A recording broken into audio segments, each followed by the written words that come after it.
Good afternoon, Professor. So we are from Group 3. Our chosen title is the Challenges and Prospect of the Islamic Capital Market in Malaysia. So as you may be aware, the issue of Islamic capital market development is inseparable from the issue of the development of capital market in general. The capital market plays an important role in attracting, serving and channeling them productive purpose. Both the primary and secondary market is important in this regard. Although the primary market directly affects the supply and fund for investment, the secondary market is not the same indirectly. The function of the secondary market is multifold. It's provide liquidity to the asset by providing opportunities for an early exit. Liquidity and efficient passing of risk and reward to encourage small savers to save more and entrepreneurs to invest more efficiently. This is achieved when the market rewards the best performance. Entrepreneurs to appreciate in value of the share savers. Both groups receive the share they hold.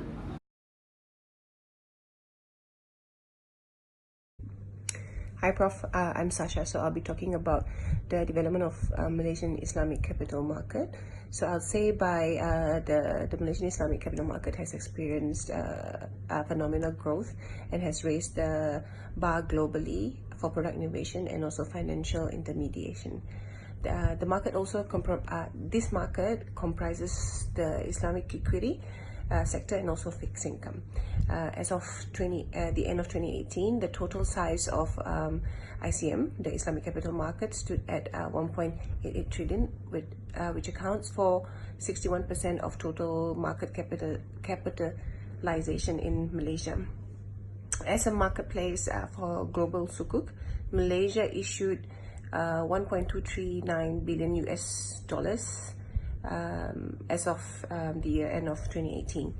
That said, Malaysia maintained dominance with a 35% share of global sukuk issuance, which is followed by Saudi Arabia at 26.5%.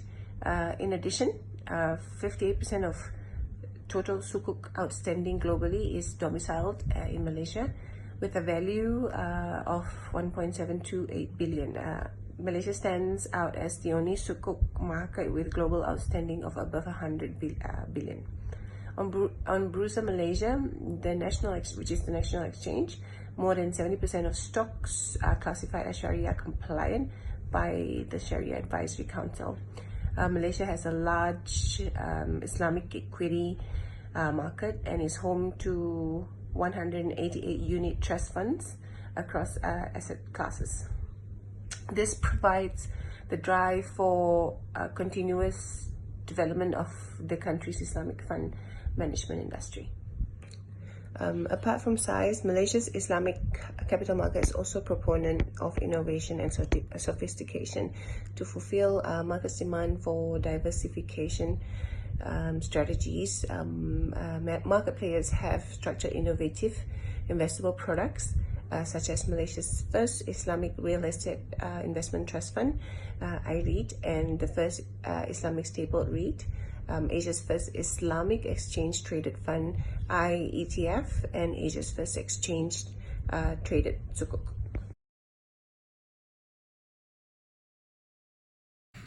Good day, Prof. My name is Lavin, and for the part of the challenges and prospect of the Islamic capital market in Malaysia, I would say harmonization is one of the challenges, because the rapid growth of Islamic banking over the years has resulted in an introduction of complex banking product and structures, which now requires Sharia compliance harmonization at a global level.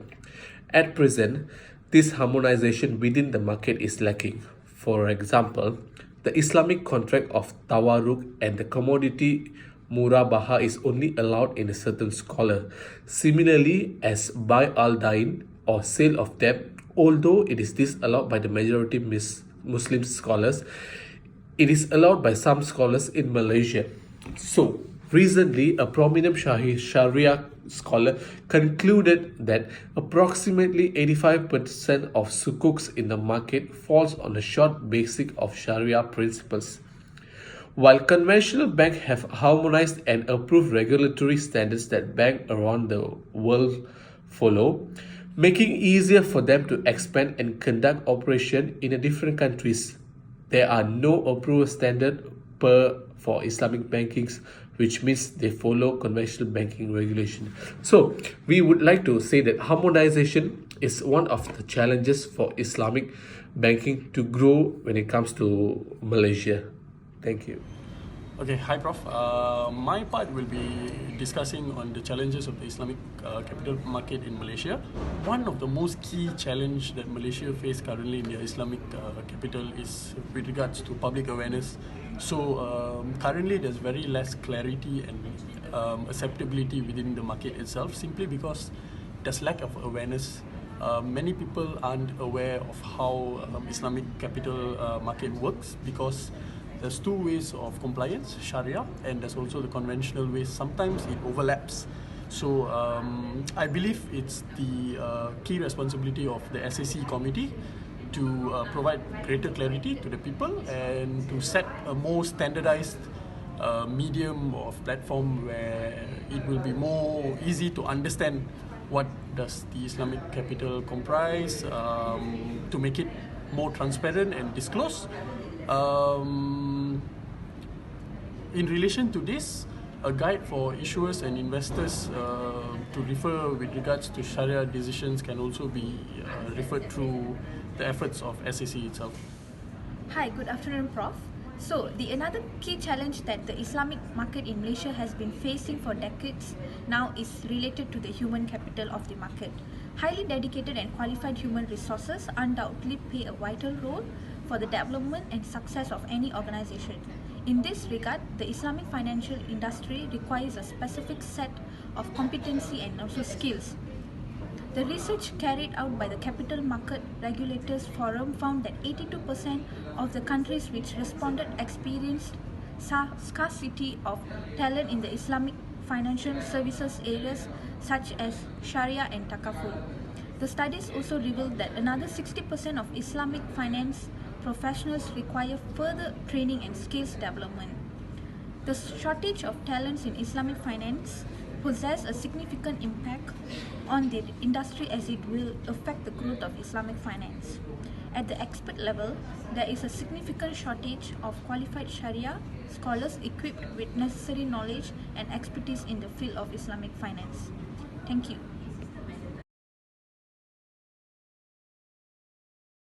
Welcome, a very good day. My name is Siti DINARIYAH BINTI. Today I will present about prospect of the Islamic capital market in Malaysia. Islam finance has evolved into a complete and competitive form of financial intermediation that serve both Muslim and non-Muslim consumer and business. The Islamic finance industry is currently worth more than 1 trillion and growing at rate of 15 to 20% annually, with projected growth to reach 2 trillion in the next 3 or 5 years. As more countries around the world seek to further develop Islamic finance within their jurisdiction, the demand of Islamic finance has led a number established conventional.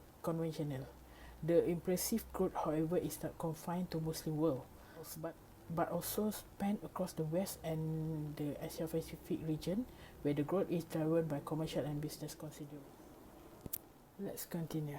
Total Islamic capital market in Malaysia was 2,125.5 billion. ICM itself contribute 54%, which is 1,151.8 billion. Under the ICM, they are divided into two, which is equity and sukuk. Equity contribute 836.2 billion and sukuk contribute 315.6 billion. There are existing market and new market in the global Islamic financial.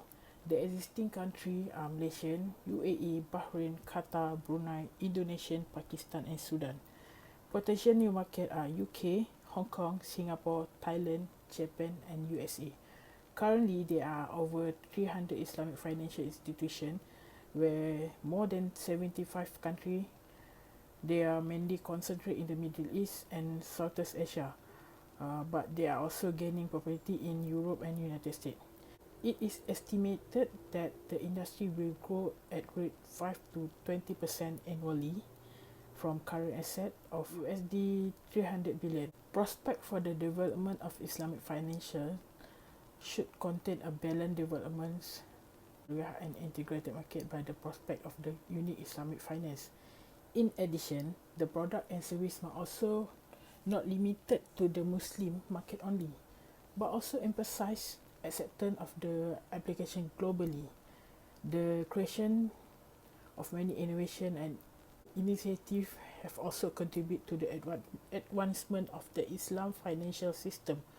However, the challenge can be overcome by increasing effort in every cooperation, increased understanding of the Sharia concern, mutual respect and collaboration practice. Islamic finance has a role in shaping the future of the global financial system and reinforcing ethical and moral value that are inherent in Islamic finance principle and fundamental towards promoting the stability of the global financial system. The ongoing effort to further strengthen resilience of Islamic financial industry would enhance the prospect for global growth and the potential of Islamic finance to contribute toward global finance stability. Alright, that's all for me. Thank you.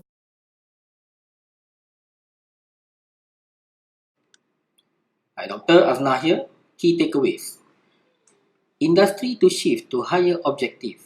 After decades of experience and progress with commendable traction and growth rate, the industry is now called to shift the mindset to better serve the people, society and economy.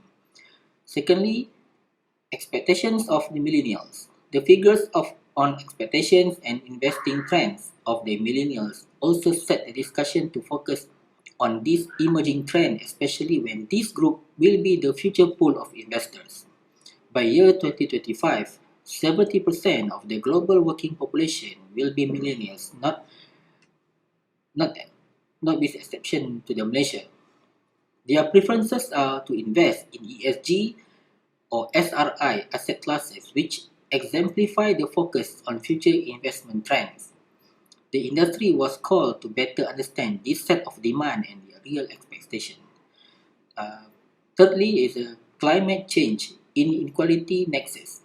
There is nothing novel about climate change. Various institutions and leaders have spoken on global warming, rising sea levels, and climate-driven natural disasters. There is an urgent call for concrete action plans to address the climate change for the Muslim world. The Islamic Declaration on Global Climate Change in 2015 testifies the Muslim global commitment towards addressing climate change, which could speak something about the potential of role of Islamic capital market. Fourth, opportunities arise for Islamic finance. What do we make all of these gloomy pictures? As it is always the case for the business and the financial world, problems create opportunities. Given the gloomy outlook painted above, it is clear that the counteractions and countermeasures are needed.